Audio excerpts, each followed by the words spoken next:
दोस्तों स्वागत है आपका हमारे YouTube चैनल मैथ इंडियंस में। संख्या पद्धति नंबर सिस्टम। अब इस टॉपिक को हमने कई सारे टॉपिक में बांटा हुआ है। पिछले 8 टॉपिक पर हम वीडियो बना चुके हैं जिनके लिंक डिस्क्रिप्शन में है, जहां से उन्हें आप देख सकते हो। आज का हमारा नवा टॉपिक है शेषफल रिमाइंडर। अब लगभग हर प्रकार की परीक्षाओं में शेषफल पर सवाल तो आते ही आते हैं, तो इस वीडियो में हम उन हर प्रकार के सवालों को शामिल करेंगे तथा उन्हें कॉन्सेप्ट और शॉर्ट ट्रिक से हम कैसे कुछ सेकंड्स में ही लगा सकते हैं यह जानेंगे। अब सबसे पहले हम यह जानेंगे कि शेषफल क्या होता है। अब मान लीजिए कि हमें कोई भाग का सवाल दे दिया जाए और भाई कहा जाए कि आप 15 को ना 7 से भाग कीजिए, तो हम क्या करेंगे भाई, 15 में 7 का पहाड़ा पढ़ेंगे। अब भाई पहाड़ा जाएगा 2 बार और यहाँ आ जाएगा 14। अब यहाँ 1 बच गया, अब पहाड़ा तो जाएगा नहीं, तो जो हमारा 1 बच गया है ये हमारा क्या होता है, ये हो जाता है शेषफल। अब अगर यहाँ भाग पूरा पूरा चला जाता तो जो शेषफल था वह 0 बचना था। अब चूंकि यह भाग बड़ी ही आसान थी, अतः हमने बड़े ही आराम से यहाँ पर शेषफल ज्ञात कर दिया। अब इस प्रकार के सवाल परीक्षाओं में तो आएंगे नहीं, वहां पर भाई आते हैं काफी कॉम्प्लिकेटेड सवाल। तो उन सवालों को करने के लिए हमें शेषफल से खेलना पड़ेगा। तो सबसे पहले हम सीखेंगे प्ले विद रिमाइंडर्स। हम शेषफल से कैसे खेलते हैं। अब जैसे हमने यहाँ पहला सवाल लिखा हुआ है 52 + 44 + 65। अब इनका योगफल करना है और हमें 7 से भाग करना है और यह बताना है कि शेषफल कितना प्राप्त होगा।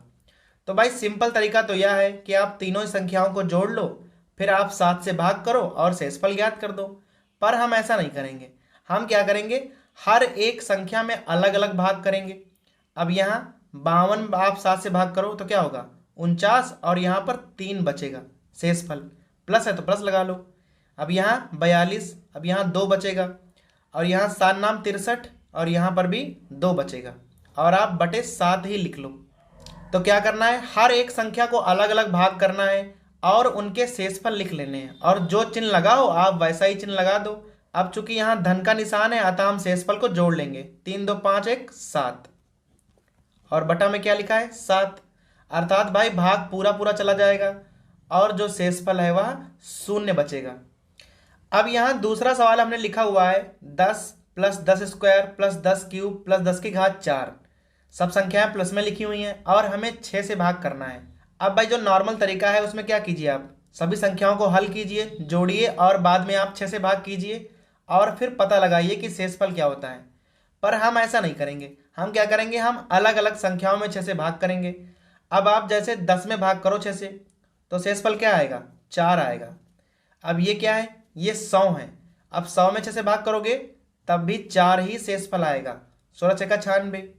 अब आप अगर 1000 में 6 से भाग करोगे तब भी 4 ही शेषफल आएगा, और अगर 10,000 में भाग करोगे तब भी 4 ही शेषफल आएगा, और बटा में क्या लिखा हुआ है 6। अब यहाँ पे क्या हो गया 16, और 16 बटे 6, 6 दूनी 12। अभी आ गया हमारा 4 शेषफल।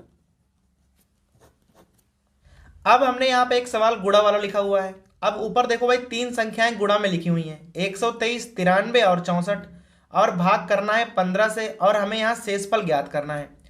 अब अगर आप तीनों संख्याओं की गुणा करोगे तो भाई काफ़ी सारा टाइम चला जाएगा, तो हम क्या करेंगे, अलग अलग संख्याओं में क्या करना है, भाग करना है 15 से। अब 15 से भाग कीजिए 123 में, 15 × 8 = 120, 3 बचेंगे, और गुणा है तो गुणा लगा लीजिए, 15 × 6 = 90, यहाँ पर भी 3 बचेंगे। अब यहाँ 15 × 4 = 60, अब यहाँ 4 बचेंगे। तो जो शेषफल बचेंगे उनमें आप वही चिन्ह लगाओगे जो ऊपर चिन्ह लगा हुआ है। अब यहाँ क्या आ जाएगा, 3 × 3 = 9 = 36, 36 बटे 15। अब आप क्या करोगे, 36 में 15 से भाग करोगे, 15 दूनी 30, और हमारा शेषफल कितना आ गया, शेषफल आ गया 6। अब हम ऐसे सवालों को देखेंगे जहां पर संख्याओं पर बड़ी बड़ी घातें लगी होती हैं और वहां पर पूछता है भाई शेषफल क्या होता है। तो हम यहाँ पर कुछ ट्रिक्स का यूज करेंगे। जैसे अगर कहीं पर कोई संख्या लिखी हो a + 1n/a, अर्थात जो संख्या नीचे है उससे ऊपर वाली संख्या 1 ज्यादा हो और घातें कितनी भी लगी हों, शेषफल जो होता है वह सदैव 1 रहेगा। अर्थात अगर कोई संख्या इस प्रकार से लिखी हुई है 8/7, अब आप 8 पर कितनी भी घातें लगा दो, आप चाहे 20 घातें लगा दो और चाहे तो 200 घातें लगा दो, अब यहां पर शेषफल हमेशा एक ही रहेगा। अब यहां पर आते हैं, यहां पर भाई जस्ट उल्टा लिखा हुआ है, यहां पर नीचे वाली संख्या एक ज्यादा है और भाई घातें लगी ऊपर वाली संख्या पर। अब यहां पर क्या होगा, शेषफल एक होगा जब सम घातें होंगी और शेषफल ए होगा जब घातें विषम होंगी। जैसे भाई मान लीजिए कहीं पे लिखा हो 7/8, अब यहां पर क्या है, अगर 7 पर घातें सम लगी हों, जैसे कुछ इस प्रकार से लिखा हो, अब यहां सम घातें हैं तो जो शेषफल होगा वह सदैव एक होगा। परंतु अगर भाई घातें विषम हो, मान लीजिए 3 घातें लगी हो, तो क्या होगा, तो शेषफल हमेशा ऊपर वाली संख्या रहेगी। अब ऊपर क्या लिखा है 7, तो शेषफल आएगा हमेशा 7। अब इन पर हमने कुछ सवाल लिखे हुए हैं, जैसे यहां लिखा है 8 की घातें लगी हैं 1785 और भाग करना है 7 से और हमें शेषफल ज्ञात करना है। अब भाई देखिए ऊपर वाली संख्या नीचे वाली संख्या से एक ज्यादा है, अगर एक ज्यादा है तो घातें चाहे कितनी भी लगी हों, शेषफल जो है वह सदैव एक आएगा। आप सीधा ही देख के लिख सकते हैं। अब आते हैं उसके जस्ट उल्टा प्रक्रम पे। अब यहां पर क्या है, नीचे वाली संख्या एक ज्यादा है। अब अगर नीचे वाली संख्या एक ज्यादा है तो हमें घातों पर गौर करना है। अब यहां घातें कैसी हैं, यहां पर घातें हैं सम। अगर घातें सम हैं तो यहां पर भी शेषफल एक ही होगा। अब देखिए यहां पर भी वैसा ही सवाल है, नीचे वाली संख्या एक ज्यादा है, लेकिन भाई यहां पर हमने क्या किया हुआ है, घातें जो हैं वो विषम ली हुई हैं। अगर घातें विषम है तो शेषफल क्या होगा, जो संख्या ऊपर लिखी है, अर्थात यहां पर शेषफल 17 होगा। अब इन्हीं ट्रिक्स पर कुछ और सवाल हमने लिए हुए हैं, जैसे यहां लिखा है 3 की घात 81 और बटा में लिखा हुआ है 28। अब ऊपर वाली संख्या ना एक ज्यादा है ना एक कम है, परंतु हम यहां चाहें तो बना सकते हैं। जैसे हम यहां लिख दें 3 की घात 3, अब भाई 81 थी तो यहाँ 27 थी, यहाँ 81 और बटा 28। अगर हम इस प्रकार से बना लें, अब 3 की घात 3 क्या होता है, 27। अब 27 की घातें आ गई 27 और नीचे लिखा है 28। अब यहाँ पे है क्या भाई, नीचे वाली संख्या एक ज्यादा है और घातें कैसी हैं, घातें हैं विषम, तो शेषफल क्या होगा, शेषफल होगा 27। जैसे हमने अगला सवाल लिखा हुआ है 2 की घातें 243 हैं और बटा में लिखा है 3 की घात 2। अब यहाँ पर क्या करना है, अब भाई इसे हम लिख लें 2 की घात 3 और यहाँ लिख दें पावर 81, हो गया 243 और बटा में ये क्या लिखा हुआ है 9। 2 की घात 3 क्या होता है 8, 8 की घात 81 और बटा 9। अब नीचे वाली संख्या एक ज़्यादा है तो यहाँ देखना पड़ेगा घातें कैसी हैं, घातें विषम हैं तो शेषफल 8 होगा। अगर घातें सम होती तो शेषफल 1 होता। अब इन्हीं दोनों ट्रिक्स का हम कुछ अलग प्रकार से भी यूज कर सकते हैं। जैसे मान लीजिए भाई यहाँ लिखा है 17 की घात 86 और बटा में लिखा है 8। अब जो 17 है वह 8 से एक ज़्यादा तो नहीं है, लेकिन अगर आप ध्यान दें तो जो 17 है वह 8 के मल्टीपल से एक ज़्यादा है। अर्थात अगर कोई संख्या मल्टीपल से एक ज़्यादा लिखी हो, जैसे 17, 8 दूनी 16 1 17, यहाँ पे लिखा है 33, 8 चक्कू 32 1 33।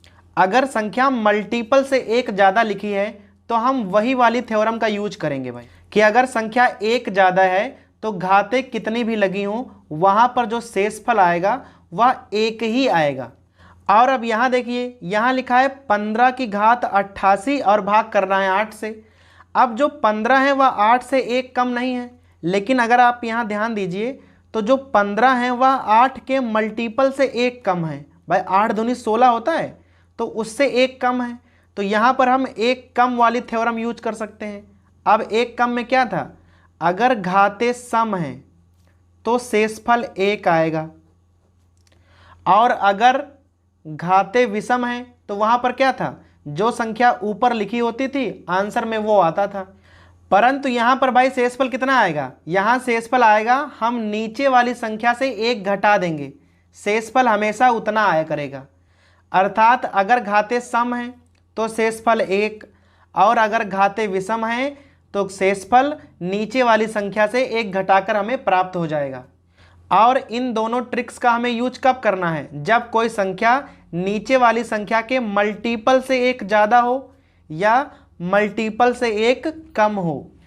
अब इसी पर बेस्ड कुछ और उदाहरण देखेंगे। यहाँ लिखा है 226 की घात 586 और भाग करना है 15 से। अब अगर आप यहाँ ध्यान दीजिए तो 226, 15 का वर्ग होता है 225। अब मल्टीपल से 1 ज़्यादा संख्या लिखी हुई है, तो भाई घाते कितनी भी हों यहाँ पर शेषफल हमेशा 1 ही आएगा। और यहाँ भी बिल्कुल उसी प्रकार से लिखा है 1001 और भाग करना है 10 से।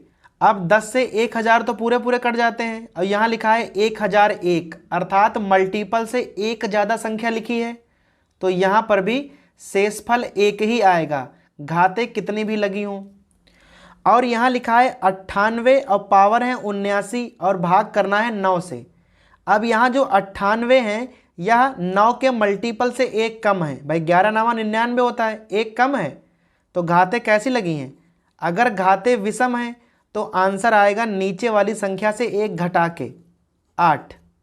अब हम आते हैं यूलर की प्रमेय पर। अब यूलर की प्रमेय का उपयोग हम क्यों करते हैं? अब भाई मान लीजिए कि कोई संख्या इस प्रकार से लिखी हो और हमें भाग करना हो 18 से ही, और घाते लगी हो मान लीजिए कुछ। अब यह संख्या मल्टीपल से काफ़ी ज़्यादा है, 18 दूनी 36, अब यहाँ 3 आ जाएगा। अब भाई 3 की घात 81 और बटे 18। अब यहाँ हल करना अब भी काफ़ी कठिन रह गया है, तो जब मल्टीपल से अंतर 1 से ज़्यादा हो तो हम वहाँ क्या करते हैं? हम वहाँ लगाते हैं यूलर की प्रमेय। अब देखिए ये होती क्या है। अब यूलर की प्रमेय में हम करते क्या है? सबसे पहले जिस संख्या से भाग करना होता है उसके हम अभाज्य गुणनखंड करते हैं। यहाँ पे क्या हो जाएगा? 2 गुणे 3 गुणे 3। अब हमारे पास यहाँ 2 अभाज्य गुणनखंड आए हैं, 2 और 3, क्योंकि 3 2 बार आया है। तो भाई इसका यूलर कैसे निकालेंगे? मुख्य संख्या को लिखिए, फिर 1 माइनस 1 अपॉन प्राइम फैक्टर, फिर भाई 1 माइनस 1 अपॉन दूसरा प्राइम फैक्टर। अगर भाई तीसरा होता या चौथा होता तो उसे भी आप इस प्रकार से आगे लिख लेते। अब यहाँ जरा काट पीट लीजिए, यहाँ आ जाएगा 1/2 और यहाँ 2/3। अब 2 तियाँ 6, तियाँ 18, अब आ गया 6, अर्थात 18 का जो यूलर है वह आ गया 6। बस भाई आपको ध्यान रखना है कि इस वाली प्रक्रिया में किसी भी प्राइम फैक्टर को हम दोबारा नहीं लेंगे। जैसे यहाँ 3 2 बार आया है, परंतु हम यहाँ इसे 1 ही बार लेंगे। अब हम करेंगे क्या इस यूलर का? अब भाई यूलर आया है 6, तो क्या करते हैं हम यूलर से ना घातों में भाग कर देते हैं, तो भाई घातें छोटी बच जाती हैं। अब आप 6 से 81 में भाग करोगे तो शेषफल कितना आएगा? शेषफल आएगा 3।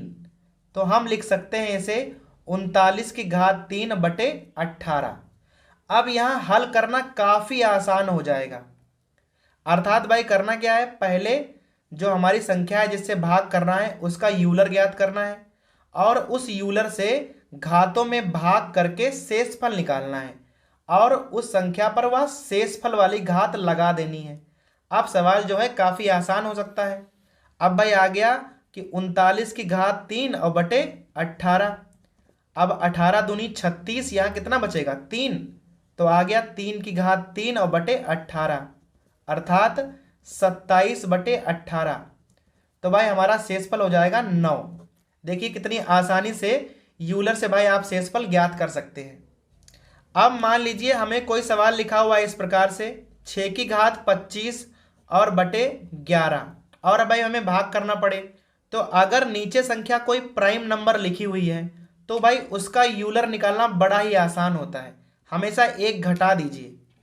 अब 11 का यूलर सीधा ही 10 हो जाएगा, तो आपको वहाँ पर निकालने की कोई ज़रूरत नहीं है, आप सीधा ही घातों में 10 से भाग कर सकते हैं। तो अगर कोई प्राइम नंबर है तो उसका यूलर उससे हमेशा 1 कम होता है। आप सवाल नंबर 9 देखिए। अब हम यहाँ देखेंगे कि यूलर कितना उपयोगी है। अब भाई बटा में क्या लिखा हुआ है? 5। 5 एक प्राइम नंबर है, तो इसका यूलर कितना होगा? 4 होगा। अर्थात हम घातों में 4 से भाग कर सकते हैं। कितना शेषफल बचेगा? 3। 2 की घात 3/5। अब यहाँ हो जाएगा 8/5 और शेषफल आ गया 3। अब यहाँ लिखा है 534 की घात 54 और बटा लिखा है 19। अब 19 क्या है? 19 एक प्राइम नंबर है, तो उसका यूलर क्या हो जाएगा? यूलर होगा 18। अब यहाँ यूलर आ गया है 18। अगर यूलर से भाग पूरी पूरी चली जाए, अब 18 तिया 54, अगर यूलर से घात में पूरी पूरी भाग चली जाती है तो भाई आप समझ जाइए कि शेषफल जो है वह 1 बचेगा। अब 11वां सवाल लिखा हुआ है 321 की घातें हैं 5687 और भाग करना है 8 से। अब यहाँ ध्यान दीजिए कि अगर हम 8 का पहाड़ा सीधे पढ़ें 321 में तो 8 चौको 32, केवल 1 बच रहा है। अगर ऊपर वाली संख्या नीचे के मल्टीपल से केवल 1 ज़्यादा हो या 1 कम हो तो उस सवाल को हम डायरेक्ट लगा सकते हैं, यूलर की वहाँ पर कोई आवश्यकता नहीं पड़ेगी। अब यहाँ 8 चौको 32, ऊपर कितना बचेगा? 1 बच रहा है ना। अब 1 पर चाहे कितनी भी घातें लगी हों वह आएगा तो हमेशा 1 ही, तो यहाँ पर शेषफल आ जाएगा 1। अब सवाल नंबर 13 है 138 की घात 1001 और भाग करना है हमको 15 से। अब भाई क्या करेंगे हम? सबसे पहले हम 15 का निकालेंगे यूलर। कैसे ज्ञात करोगे?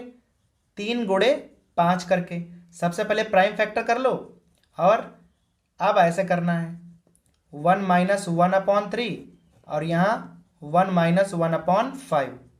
तो यहाँ हो जाएगा 15 गुणे 2/3 और यहाँ हो जाएगा 4/5, तो सीधा आ जाएगा 8।